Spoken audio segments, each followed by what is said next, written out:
Good morning. It's June 14th, the second Sunday of Pentecost. Family and friends of St. Francis, we're about to do as ecumenical as it gets. Y'all come with me and I'll show you what I mean.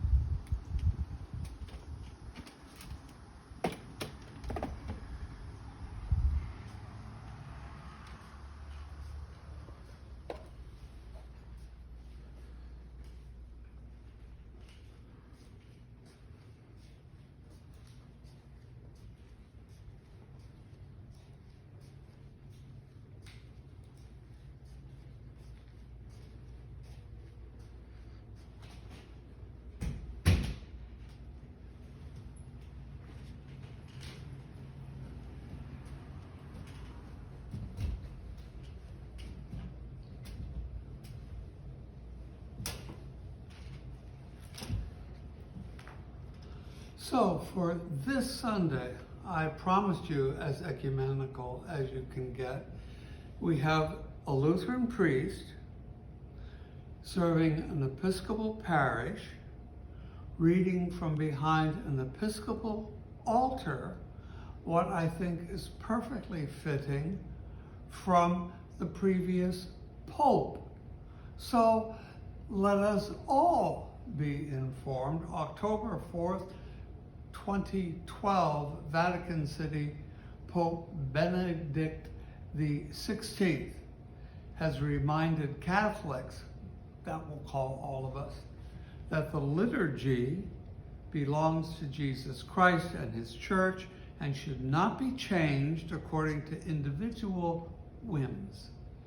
Quote, "It is not the individual priest or layman or the group that celebrates a liturgy, but it is primarily God's action through the church, which has its own history, its rich tradition and creativity," the Pope said during his October 3rd general audience in Rome. Quote, "This universality and fundamental openness, which is characteristic of the entire liturgy, is one of the reasons why it cannot be created or amended by the individual community or experts, but must be faithful to the forms of the universal church," he stated.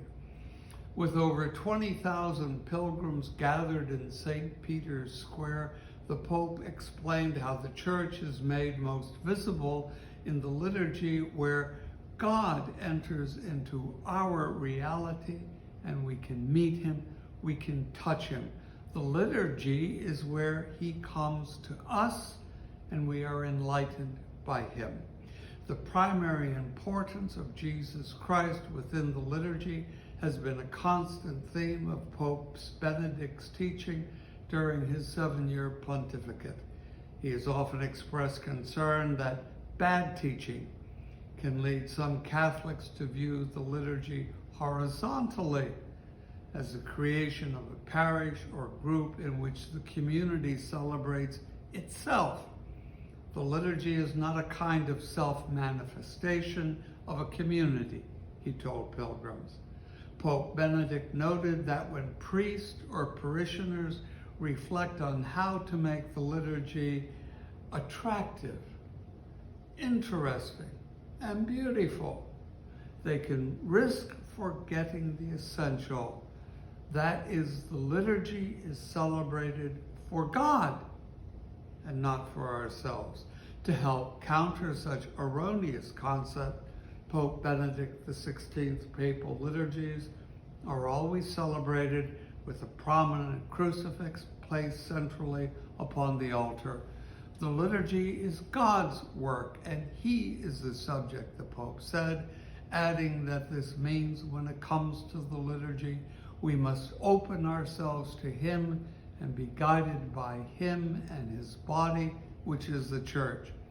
If the centrality of Christ does not emerge in the celebration, then it is not a Christian liturgy, totally dependent on the Lord and sustained by his creative presence. God acts through Christ, and we can only act through him and in him. This conviction must grow in our hearts and minds of Catholic each day, because the liturgy is not my action, but the action of God in us and with us.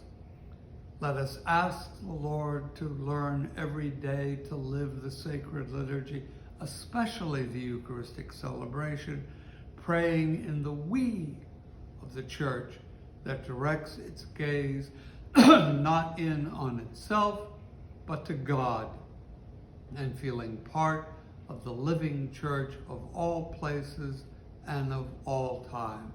So says the Pope, read by a Lutheran priest in an Episcopal congregation, speaking the truth of one holy, Catholic, and Apostolic Church. Amen.